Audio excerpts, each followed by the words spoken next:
Hello everyone, welcome to my mini blog. আজকে হচ্ছে রবিবার, আর রবিবারের স্পেশাল আজকে আমাদের বাড়িতে হবে খাসির মাংস। তো এই যে স্নান টান করে রেডি হয়ে নিয়েছি, আর আজকে আমার খুব ইচ্ছা করেছে একটা শাড়ি পরার জন্য। তাই এই যে শাড়ি পরে সুন্দর করে রেডি হয়ে গেছি। রোজ দিন তো শাড়িটা পরিই না, তো মানে বেশিরভাগ দিন নাইটিটাই পরি, আর নাইটি পরলে একদম সাজুগুজু করতে ইচ্ছা করে না।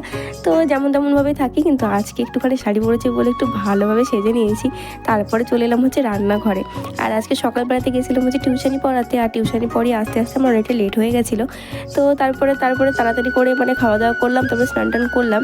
তো এই যে এখন রান্নাঘরে চলে এসেছি, আর রান্নাঘরে এসে দিয়ে খাসির মাংস আমার খুব রাগ উঠে গেছে, মানে সব কিছু রেডি করতে হবে বলে। তারপরে দেখি যে সব কিছু নাকি রেডি করেই রেখেছে। তারপরে আমি আর কি খুন্তি লাড়িয়ে একটুখানি রান্নাবান্না করে নিয়েছিলাম, আর তারপরে চলে এলাম হচ্ছে বিকেলবেলাতে একটুখানি ঘুরতে বরের সাথে। তো এই যে বর আমাকে নিয়ে এলো হচ্ছে একটুখানি ঘুরতে। তো এই রাস্তার ধারে দেখো বর এখন কি খুঁজছে, আর আমি না মানে আমিও খুঁজছি আর কি একটা খুঁজছি বলো তো, খুঁজছি হচ্ছে বনকুলের গাছ। তো এই যে এই রাস্তার ধারে জানো তো অনেক বনকুলের গাছ রয়েছে, তো সেটাই খুঁজছি যে কোথায় বনকুল ধরেছে গাছগুলোতে।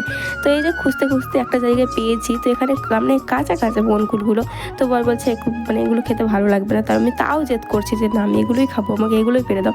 তো ওগুলো পেরে দিচ্ছে, এখন খাচ্ছি। তো তারপরে দেখো ওগুলো খুব টক লাগছিলো, সেই কারণে ওখান থেকে চলে এলাম আর একটা জায়গাতে। আর এখানে এসে দেখি যে অনেক সুন্দর সুন্দর কুল ছিল, মানে এই পাকা পাকা কুলগুলো ছিল। তো বর এখন দেখো আমাকে পেরে দিচ্ছে। মানে এই রাস্তা দিয়ে আমরা আগে যেতাম হচ্ছে কম্পিউটার ক্লাস করতে, মানে বর আমি আমার বন্ধু বান্ধবী সবাই মিলে। তো অনেকটাই জানি যে এই রাস্তা ধারে অনেক কুলের গাছ রয়েছে, কিন্তু বড় কুলের গাছ রয়েছে সেটা জানতাম, কিন্তু বনকুলের যে গাছ রয়েছে সেটা জানতাম না। তো যাই হোক, তারপরে তো এদিকে এসে দেখি অনেক বনকুলের গাছ রয়েছে, বনকুল পেরে বাড়িতে নিয়েও এসেছি। তো এই যে এখন